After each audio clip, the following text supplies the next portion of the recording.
Hello everybody. আপুনি গাড়ী চলাই আছে? ময়ো গাড়ী চলাই আছোঁ। ফাইন, কোনো প্ৰব্লেম নাই।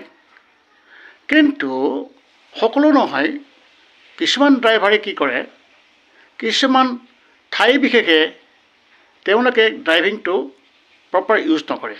ফৰ এক্সাম্পল, তিনিআলি বা চাৰিআলি, য'ত চাৰিওফালৰ পৰা ৰাস্তা আহি পেলাই এটা তাত যোগসূত্ৰ হয়, তাত ডেফিনেটলি আপুনি গাড়ী শ্ল' কৰি চলাব লাগিব।